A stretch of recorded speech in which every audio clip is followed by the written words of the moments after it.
إن الحمد لله نحمده ونستعينه ونستغفره ونعوذ بالله من شرور أنفسنا وسيئات أعمالنا من يهده الله فلا مضل له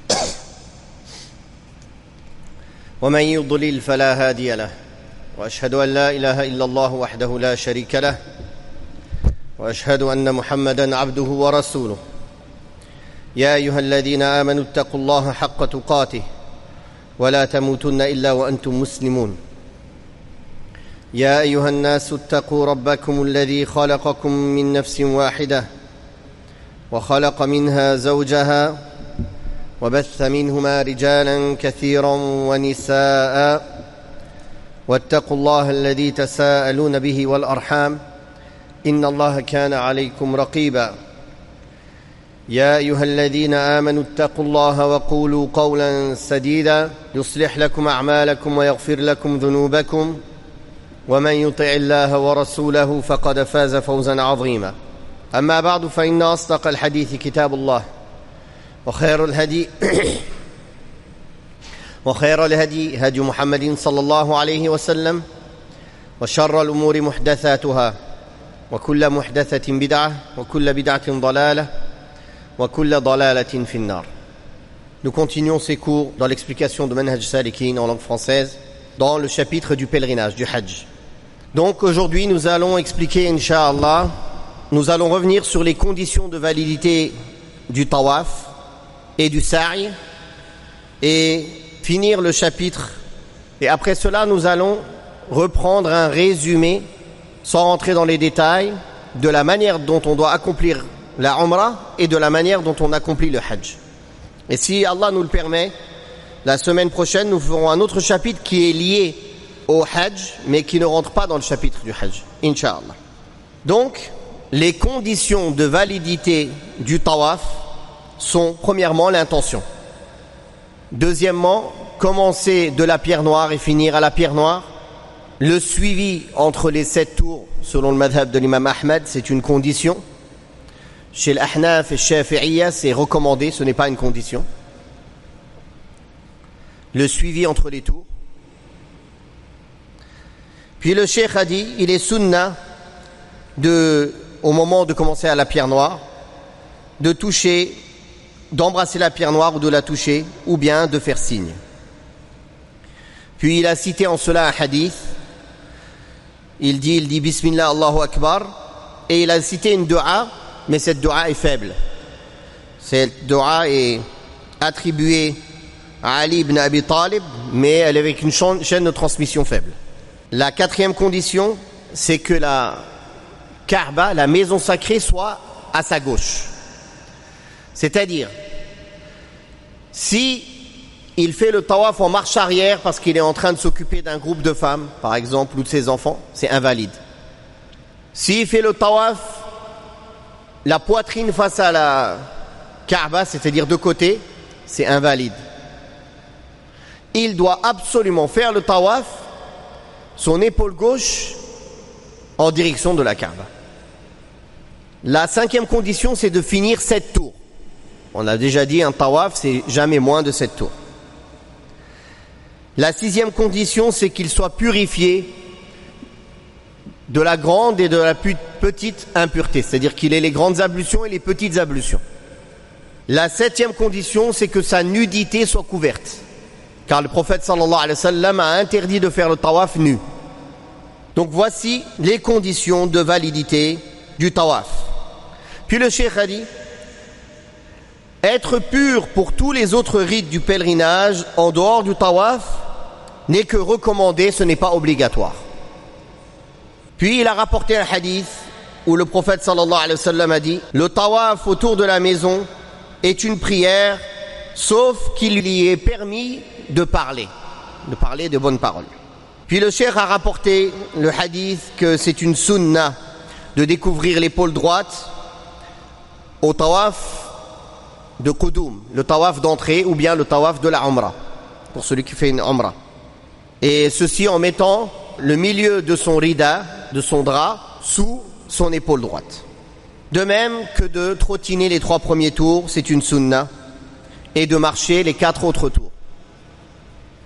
Puis il a dit tous les autres tawaf en dehors de celui-ci, c'est-à-dire le tawaf d'entrée ou le tawaf de la umrah pour celui qui est en mutamatti', il n'est pas sunna de découvrir l'épaule droite et de trotter les 3 premiers tours. Puis il a cité les conditions de validité du sa'i, du parcours entre Safa et Marwa. Premièrement, l'intention.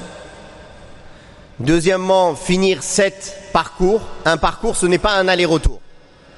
Entre Safa et Marwa, c'est un parcours. Entre Marwa et Safa, c'est un parcours.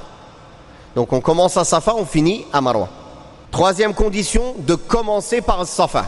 Si quelqu'un commence à Marwa, il ne compte pas ce parcours-là. Quand il arrivera à Safa, ce sera son premier parcours. Puis le cheikh a dit, il est recommandé, il est légiféré et recommandé d'évoquer et d'invoquer beaucoup Allah, abondamment, au cours du tawaf, au cours du parcours et de tous les autres rites du pèlerinage. Le prophète sallallahu alayhi wa sallam a dit à ce sujet, en vérité, le tawaf autour de la maison d'Allah, le parcours entre le mont Safa et Marwa et le jet de cailloux servent à évoquer Allah, n'ont été légiférés que pour évoquer Allah subhanahu wa ta'ala. Hadith rapporté par l'imam Ahmed, Abu Daoud et Tirmidhi. Abu Huraira radiallahu anhu a dit, quand Allah permit à son messager de prendre la Mecque, ce dernier s'arrêta au milieu des gens, loua Allah et lui rendit grâce. Puis il dit, assurément Allah a mis la Mecque à l'abri des éléphants, mais il a autorisé à son prophète sallallahu alayhi wa sallam et aux croyants à la prendre, c'est-à-dire le jour de la victoire. Avant moi, nul n'eut la permission de s'en prendre à elle. Après moi, nul n'en aura la permission. À moi, elle me fut permise seulement durant 1 heure ou un moment de la journée. Après moi, elle ne sera guère permise à qui que ce soit. Ces animaux sauvages ne doivent pas être inquiétés. Ces plantes ne doivent pas être déracinées. Nul ne doit y ramasser les objets perdus, à moins qu'il le fasse dans le but de les signaler. Pour quiconque y est tué, son parent a le choix entre le prix du sang et la loi du talion. Al-Abbas dit alors, ô messager d'Allah, excepté l'idkhir, car nous l'utilisons dans nos tombes et dans nos maisons. Et le prophète sallallahu alayhi wa sallam dit, excepté l'idkhir. Dans un autre hadith, le prophète sallallahu alayhi wa sallam a dit, Médine est une terre sacrée de l'Aïr jusqu'à Thawr. Donc ici, les 2 hadiths qui ont été cités, c'est par rapport à des règles spécifiques à la sacralité des limites sacrées dans la Mecque et à Médine. Ils ont des différences, mais il y a certaines règles qui sont conjointes. Parmi sa sacralité, c'est qu'il est interdit de faire fuir, d'embêter, de jeter des cailloux et encore plus de faire du mal ou de tuer les bêtes sauvages de la Mecque. Il faut les laisser brouter, manger, faire ce qu'elles veulent. Et ça, qu'on soit en état d'ihram ou non, tout le temps, c'est spécifique à la sacralité de la Mecque. Car Allah tabaraka wa ta'ala a dit que celui y entre, kana amina, wa man dakhalahu kana amina. Tous ceux qui y entrent sont en sécurité, même les bêtes. Même les bêtes. C'est pour cela que, même à l'époque de l'Jahiliya, avant l'islam, tellement les Arabes donnaient de la sacralité à la Mecque, s'ils trouvaient le meurtrier de son père dans les limites sacrées de la Mecque, ils ne le touchaient pas, jusqu'à qu'il sorte des limites sacrées de la Mecque. Donc quand le prophète sallallahu alayhi wa sallam est venu à la victoire de la Mecque, a conquis la Mecque, les gens auraient pu croire que cette règle est abrogée, parce qu'il est entré avec des armes, n'est-ce pas? Bon, il n'y a pas eu de bataille, alhamdoulilah, ils se sont rendus. Mais il est rentré avec des armes, il a conquis la Mecque. Donc il leur a bien spécifié que non, les règles que l'on connaît de la sacralité de la Mecque sont toujours valables. Il m'a été donné une permission juste un moment pour la reconquérir et pour en faire une terre d'islam. C'est tout. Maintenant, elle redevient sacrée. Elle n'a jamais été autorisée à quelqu'un avant moi et elle ne sera jamais autorisée à quiconque après moi. C'est quelque chose de spécifique au prophète sallallahu alayhi wa sallam pour sa période. Donc il a voulu assurer cela. Pareil, les plantes qui poussent à la Mecque, on ne doit pas les arracher. Sauf si elles sont mortes. Si elles sont mortes, il est permis. Et l'Abbas a dit, l'idkhir, c'est une plante qu'ils utilisaient pour combler les trous dans les tombes et pour combler aussi les trous dans les maisons. Le prophète sallallahu alayhi wa sallam a autorisé l'idkhir. Donc pour Médine, c'est la même chose. Sauf qu'à Médine, si une bête est tuée, il n'y a pas de rançon à donner, il n'y a pas de remplacement. On fait juste tawbah, on se repent à Allah. À Médine aussi, on n'arrache pas les arbres. À Médine aussi, on ne chasse pas et on ne fait pas fuir les animaux halal sauvages. Quels sont les animaux halal sauvages? Par exemple, les gazelles ou autres. Puis le prophète sallallahu alayhi wa sallam a dit, il y a 5 types d'animaux que l'on est habilité à tuer aussi bien dans les limites sacrées qu'en dehors. Le corbeau, le milan, le scorpion, le rat ou la souris et le chien enragé. En résumé, ce sont ici des exemples qui sont donnés. Tout animal ou insecte nuisible réellement, il est permis de les tuer même dans les limites sacrées de la Mecque ou de Médine. Et même en état de sacralisation. Mais ceux qui ne sont pas nuisibles, on n'a pas le droit de les tuer. Voilà comment le cheikh a terminé ce chapitre.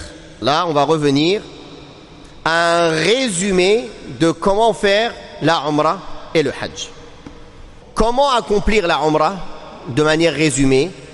Celui qui veut revenir au détail, que ce soit dans les choses interdites à faire en état de sacralisation ou tous les autres points des obligations, des piliers ou autres en détail, il peut revenir aux cours précédents, aux 5 cours précédents que l'on a fait et au début de ce cours, du 6e cours sur le Hajj. Pour faire la Umrah, on se met en état d'ihram, de sacralisation à partir du miqat. C'est-à-dire qu'on met l'intention de rentrer dans le rite de la Umrah à partir des délimitations géographiques que le prophète sallallahu alayhi wa sallam a délimitées. Pour les gens de Médine, Dhul Hulayfa.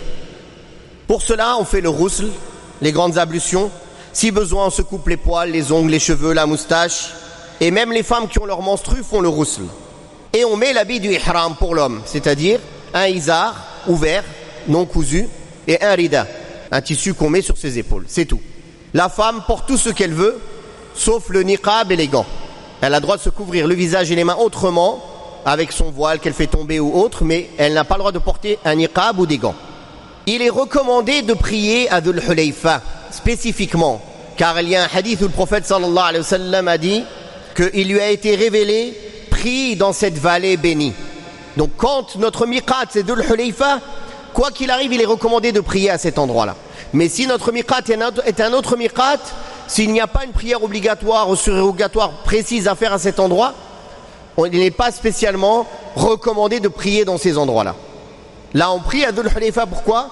À cause de ce hadith, prie dans cette vallée bénie. C'est une vallée bénie, il lui est recommandé d'y prier. Donc on prie, ou une prière obligatoire comme le prophète sallallahu alayhi wa sallam a fait, ou une prière surrogatoire comme la prière après les ablutions, ou les 2 unités de salutation de la mosquée, parce qu'on veut prier dans cette vallée qui est bénie, à Dhul Hulayfa. Puis, quand on commence à se diriger vers la Mecque, c'est-à-dire qu'on prend sa monture, on monte sur sa monture, ou bien pour ceux qui sont à pied, on commence à faire la talbiya. Et on dit le rite dans lequel on veut rentrer. Ici c'est la Umrah, labbaik Allahumma bi Umrah, ou bien Umrah, labbaik Allahumma Umrah. On peut rajouter la riya'a fiha wa la sum'a. Ça a été rapporté. Il est autorisé à ce moment-là de conditionner, si on craint pour une raison ou une autre, de devoir se désacraliser avant de finir nos rites. Alors on dit Allahumma mahilli haythu habastani, c'est-à-dire ya Allah, je vais me désacraliser là où tu m'as arrêté. En faisant cela, en conditionnant, si la personne n'a pas pu finir la Umrah ou le Hajj pour une raison valable, il ne sera pas dans l'obligation de le finir. Dans le cas contraire, il ne peut pas. Puis on fait la talbiya tout le long de la route, à voix haute pour les hommes. À chaque fois qu'on change de position, à chaque fois qu'on change de situation, quand on monte, quand on descend, quand on arrive. Et la talbiya pour la Umrah, on l'arrêtera complètement quand on va commencer le tawaf de la Umrah. Il est sunnah, comme le prophète sallallahu alayhi wa sallam a fait, de s'arrêter à l'extérieur de la Mecque, de se reposer et de rentrer dans la ville en matinée, en pleine forme, et de faire le ghusl, de faire les grandes ablutions avant de rentrer dans la ville en pleine forme, en matinée, pour faire la Umrah. On entre à la mosquée du pied droit en disant les du'a qu'on dit quand on entre dans une mosquée. A'udhu billahi al-azim wa biwajhihi al-karim wa sultanihi al-qadim min ash-shaytani ar-rajim, ou bien Bismillah wa salatu wassalamu ala rasulillah Allahumma ighfir li dhanbi waftah li abwaba rahmatik. Puis quand on voit la Kaaba, on peut se mettre de côté et faire une longue du'a. Puis on se dirige vers la pierre noire pour commencer le tawaf. Et là, la talbiya s'arrête. Là, on dénude son épaule droite. Quand on arrive à la pierre noire, bien sûr, si on peut l'embrasser, se prosterner dessus, on le fait. Si on ne peut pas, on touche avec la main, on embrasse sa main. Si on ne peut pas, on touche avec un bâton, on embrasse le bâton. Si on ne peut pas, on se suffit de faire signe avec sa main droite et on dit Bismillah, Allahu Akbar. À chaque fois qu'on passe devant la pierre noire, on dit Bismillah, Allahu Akbar. Les 3 premiers tours, on trottine. Quand on arrive à Rukn al-Yamani, le coin juste avant la pierre noire, si on peut le toucher, on le touche, sans l'embrasser, ni se prosterner, ni embrasser sa main. Sinon, il n'y a rien à faire. Puis, il est sunnah de dire Rabbana atina fid dunya hasana wa fil akhirati hasana wa qina adhab an-nar, après avoir dépassé le coin yéménite jusqu'à la pierre noire. On doit bien sûr avoir la Kaaba à sa gauche et faire 7 tours d'affilée, être en état de pureté et avoir des vêtements purs qui cachent notre nudité. Après cela, on recouvre notre épaule droite, on va boire du zamzam, on peut s'en mettre sur la tête et le visage et le corps, puis on fait 2 unités de prière derrière la station d'Ibrahim, c'est-à-dire à l'arrière, où on peut dans la mosquée, en récitant dans la première rak'a Al-Fatiha et Qul ya ayyuhal kafirun, et dans la deuxième Al-Fatiha et Qul huwallahu ahad. Après cela, on se dirige vers le mont Safa. En montant sur le mont, on dit Inna as-Safa wal Marwata min sha'airillah abda'u bima bada Allahu bih. Safa et Marwa font partie des rites sacrés d'Allah. Je commence par ce par quoi Allah a commencé. C'est-à-dire, on commence par Safa. Une fois qu'on est en haut du mont, on dit 3 fois la du'a. La ilaha illallah wahdahu la sharika lah, lahul mulk wa lahul hamdu wa huwa ala kulli shay'in qadir. La ilaha illallah wahdah, anjaza wa'da wa nasara 'abda wa hazama al-ahzaba wahdah. Puis entre les 3 fois où on le dit, on lève les mains, on invoque Allah longuement. Après cela, on se dirige vers le Marwa. On marche, sauf au creux de la vallée, entre les 2 signes verts, où on court rapidement pour les hommes, jusqu'à Al-Marwa. Arrivé à Al-Marwa, en haut du mont Marwa, on dit la même chose qu'en haut du mont Safa, c'est-à-dire les 3 fois la ilaha illallah, etc., avec la dua. Ça, c'est en début de parcours. À la fin, on ne le dit pas. Il doit obligatoirement y avoir 7 parcours, c'est-à-dire Safa, Marwa 1, Marwa, Safa 2. C'est-à-dire on a commencé à la Safa et on finit à Al-Marwa. Une fois qu'on a fini le 7e parcours à Al-Marwa, il n'y a aucune invocation spécifique à dire. Après cela, on se désacralise en se faisant raser la tête ou raccourcir les cheveux de manière homogène. Et pour la femme, elle raccourcit de la longueur de tous ses cheveux la taille d'une phalange au minimum ou plus. Il est recommandé et légiféré d'évoquer constamment Allah tout au long des actes de notre Umrah, pendant les trajets avec la talbiya, ou pendant le tawaf et le sa'i, en lisant le Coran, en faisant des invocations, l'évocation d'Allah, le istighfar, car le prophète sallallahu alayhi wa sallam a dit le tawaf autour de la maison d'Allah, le parcours entre Safa et Marwa, le jet de pierre n'ont été instaurés que pour évoquer Allah. En faisant cela, on a fini la Umrah. Pour résumer, la Umrah a 3 piliers essentiels: le ihram, le tawaf et le sa'i. Et 2 obligations qui ne sont pas des piliers: le ihram à partir du miqat et se raser la tête ou raccourcir ses cheveux de manière homogène. Voilà la manière résumée d'accomplir la Umrah. Comment accomplir le Hajj de manière résumée? Pour avoir plus de détails dans tout ce qui est piliers, obligations, comment rattraper une obligation manquée, quels sont les interdits pendant l'état d'ihram, etc., etc. Vous revenez au cours précédent, aux 6 cours que l'on a fait sur le Hajj. Premièrement, pour le mutamatti', celui qui rentre en tamattu', il accomplit d'abord une Umrah complète comme on l'a expliqué auparavant. Comment accomplir une Umrah complète? Puis après s'être rasé les cheveux ou raccourci, il est en état de désacralisation complète. Au 8e jour de Dhul Hijjah, il va commencer ses rites pour le Hajj. Il se sacralise de nouveau C'est-à-dire il fait le ghusl, et il met son habit d'ihram et il se sacralise de là où il est, de son hôtel à la Mecque ou n'importe où. Il n'est pas nécessaire de sortir au hil, aux limites sacrées du haram pour le hajj. Pour la umrah seulement, pour celui qui veut faire une umrah après par exemple, ou pour quelqu'un qui était à la Mecque qui veut faire une autre umrah, pour ceux qui voient que c'est légiféré, il sort au hil. Ou pour les habitants de la Mecque qui veulent faire une umrah, ils sortent au hil, aux limites sacrées. Mais pour le hajj, non. D'où il est, il se met en état de sacralisation. Ça, c'est pour le mutamattu', celui qui est en tamattu'.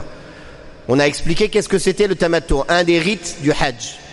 Concernant celui qui fait l'ifrad ou le qiran, il n'aura pas à faire une umrah complète quand il arrive à la Mecque. Il arrive, soit il fait juste le tawaf, le qudum, et c'est tout. Et c'est sunnah pour lui, c'est même pas obligatoire. Soit il fait le tawaf et le sa'i. Mais le sa'i, c'est ça le sa'i de son hajj. S'il le fait quand il arrive à la Mecque, il n'aura pas besoin de le refaire le jour pendant le hajj. Il aura besoin de faire que le tawaf. Il n'aura plus besoin de faire le sa'i entre Safa et Marwa. Le mufrid et le qarin, en apparence, ils font le hajj de la même manière. Il n'y a pas de différence. La seule différence, c'est dans l'intention. Le mufrid, il dit labbaik Allahumma hajja à partir du miqat. Et le qarin, il dit labbaik Allahumma umra wa hajja. Les deux ensemble, l'un dans l'autre. C'est la seule différence. Et le qarin, il sacrifiera une bête, alors que le mufrid, il ne l'a pas besoin. Si on a compris la différence entre le mutamatti' et le qarin et le mufrid, on commence les actions du hajj. Donc les actions du hajj commencent le 8e jour de Dhul Hijjah. Donc le mutamatti' dit quoi? Labbaik Allahumma hajja. Les autres, ils n'ont pas besoin de le dire parce qu'ils sont toujours en sacralisation depuis le début. Ils ne se resacralisent pas, ils ne sont pas sortis de l'état de sacralisation, le mufrid et le qarin. Là, le mutamatti' dit quoi?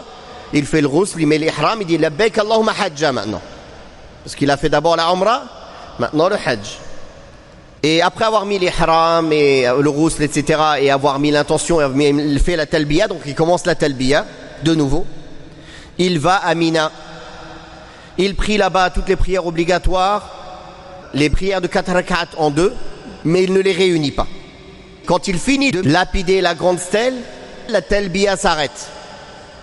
Depuis le 8e jour de Dhul Hijjah jusqu'à lapider la grande stèle, c'est légiféré de faire la talbiya à chaque changement de situation, à chaque différent moment. Le matin du 9e jour de Dhul Hijjah, c'est-à-dire après avoir passé la nuit à Mina, le 8e jour, le matin il se lève, il se dirige vers Namira, s'il peut. C'est la sunna. C'est-à-dire la sunna, c'est de rester avant Arafat, à Namira qui est en dehors de Arafat, jusqu'à après la prière et rentrer après. C'est-à-dire rester à Namira, puis s'approcher à un autre endroit qui est tout proche, faire la khutbah et Dhuhr et l'Asr, puis rentrer à Arafat. Mais si c'est pas possible, on va à Arafat directement. L'imam fait un prêche et on fait 2 rak'at pour la prière de Dhuhr et 2 rak'at pour la prière de l'Asr réunis à l'heure de Dhuhr. Après cela, on reste, si on veut manger, se reposer un peu, évoquer Allah, mais surtout vers la fin de la journée, on lève les mains et on fait des du'a longuement, car Arafat, c'est le meilleur jour de la vie d'une personne. L'endroit où Allah Ta'ala se vante de ses serviteurs, il leur pardonne leurs péchés. Et il est bon de dire beaucoup la ilaha illallah wahdahu la sharika lah, lahul mulku wa lahul hamdu wa huwa ala kulli shay'in qadir. Et d'invoquer longuement Allah en levant les mains. Et on attend comme ceci jusqu'au coucher du soleil. On ne part pas avant. Quand le soleil s'est complètement couché, on ne prie pas la prière du Maghrib. On se dirige vers Muzdalifa. Une fois arrivé sur place, on prie le Maghrib et l'Isha en groupe et on dort directement, sans prier, jusqu'au Fajr. On y passe la nuit. Puis au matin, on prie la prière du Fajr et on reste évoquer Allah et invoquer Allah jusqu'à que le ciel soit jaunâtre avant que le soleil se lève. Puis on se dirige vers Mina. Muzdalifa, c'est juste avant Mina. Et on se dirige vers Mina, c'est-à-dire on est à la fin de Mina. On va maintenant traverser tout Mina pour aller vers la Mecque, car la grande stèle est à la fin de Mina, juste avant la Mecque, juste avant d'aller en direction de la Mecque. Les 3 stèles. Mais là, on va se diriger que vers la grande stèle.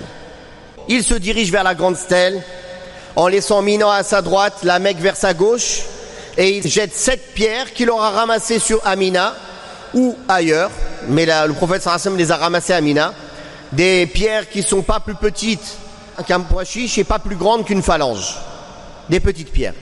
On jette 7 jets, on ne doit pas les poser, on est obligé de les jeter. Et à chaque jet, on dit Allahu Akbar, c'est sunnah. En laissant la Mecque sur notre gauche et Mina à notre droite. Une fois que l'on a fait cela,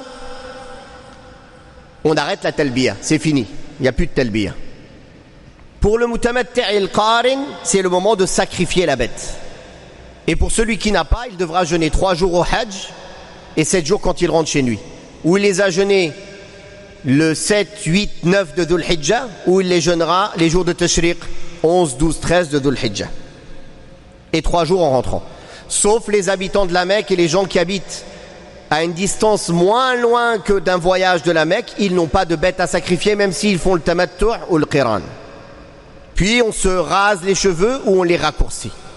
Il est bon de signaler que celui qui arrive tard pour la Umrah, il est proche des jours du Hajj, vaut mieux qu'il se raccourcisse les cheveux à la fin de sa Umrah, s'il est en tamattu', pour pouvoir les raser pendant le Hajj. Sinon, il n'aura rien à raser. Pour sortir de l'état de sacralisation et être en état de désacralisation mineure, il faut avoir accompli au moins 2 actes parmi les 3 actes du jour de Eid, qui sont lapider la grande stèle, se raser les cheveux et avoir fait le tawaf. 2 des 3. Dans n'importe quel ordre on peut les faire, c'est valable. Mais la sunna, c'est d'abord de lapider la grande stèle, de sacrifier, de se raser et faire tawaf. Ça, c'est ça l'ordre sunna. Mais ce jour-là, plusieurs personnes sont venues voir le prophète sallallahu alayhi wa sallam qui ont devancé ou reculé certains actes. Il a dit, il n'y a pas de mal, il n'y a pas de mal, il n'y a pas de mal. Et quand la personne aura fait les 3 actes de ces actes-là, c'est-à-dire lapider la grande stèle, se raser les cheveux et le tawaf, l'ifada, le tawaf du hajj et le sa'i, c'est fini, il est en état de désacralisation complète. Quelle est la différence entre la désacralisation mineure et complète? La désacralisation mineure, tant qu'il n'a pas fait le tawaf, il n'a pas le droit d'approcher sa femme. Il a le droit de faire tout le reste, se parfumer, se raser les aisselles, se couper les ongles, s'habiller, se couvrir la tête, mais il n'a pas le droit d'approcher sa femme.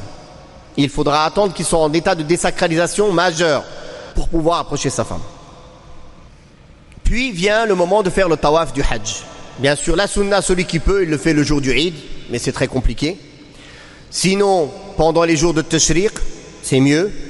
Sinon, il a tout le mois de Dhul Hijjah pour le faire.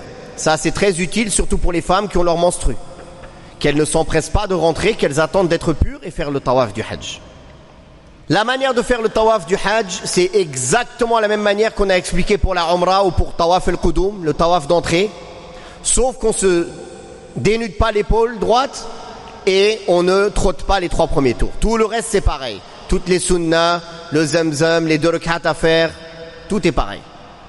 Puis, celui qui est en tamattu' ou le mufrid et le qarin qui n'ont pas fait le sa'i, quand ils ont fait le tawaf du qudum, le tawaf d'entrée, ils font le sa'i après le tawaf. De la même manière qu'on a expliqué le sa'i à faire pendant la umrah, c'est exactement la même chose. Sauf qu'à la fin, il n'a pas besoin de se raser ou se couper les cheveux. Ça, c'était pour la umrah. Donc, le mufrid et le qarin, s'ils ont déjà fait le sa'i pendant le tawaf d'entrée, ils n'ont pas à le refaire. Il se suffit du tawaf du jour du hajj, c'est fini. Après cela, il reste les nuitées à passer à Mina. La nuit qui succède le Eid, c'est-à-dire la 11e nuit de Dhul Hijjah. On sait que les nuits précèdent les jours, n'oubliez pas. C'est-à-dire la nuit qui succède le jour du Eid. Après qu'il y ait le 10e jour de Dhul Hijjah, le jour de Eid, cette nuit, la nuit qui vient après, on doit la passer à Mina la majorité de la nuit. Peu importe au début, au milieu ou à la fin. Aussi la nuit d'après, le 12e nuit de Dhul Hijjah, au minimum 2 nuits. On peut y passer 3 nuits, c'est préférable. Le 11e, 12e et 13e nuit de Dhul Hijjah. Les nuits devancent les journées en islam, n'oubliez pas. Les jours où on reste à Mina, c'est-à-dire le 11e journée, après avoir passé la nuit, on va lapider les 3 stèles de 7 pierres chacune, de la même manière qu'on a lapidé la grande stèle le jour du Eid. De 7 pierres chacune. Après le Dhuhr, c'est pas valide avant. jusqu'à avant le coucher du soleil. Ashab al-a'dhar, ceux qui ont une excuse, ils peuvent aussi jeter la nuit, ou ils peuvent réunir 2 jours en un jour. Les gens malades, les gens qui ont une excuse, ils peuvent le faire. Ou ils peuvent déléguer quelqu'un pour jeter pour eux. Les gens faibles, les gens malades, les gens qui ont une excuse valable. Celui qui ne veut passer que 2 nuits, le 12e jour de Dhul Hijjah, après avoir passé la 12e nuit de Dhul Hijjah, après le Dhuhr, il lapide les stèles, ou après l'Asr, mais il doit obligatoirement sortir des limites de Mina avant le coucher du soleil, avant Maghrib. Sinon, il sera obligé de rester la 3e nuit, c'est-à-dire le 13e nuit de Dhul Hijjah, et de lapider le lendemain.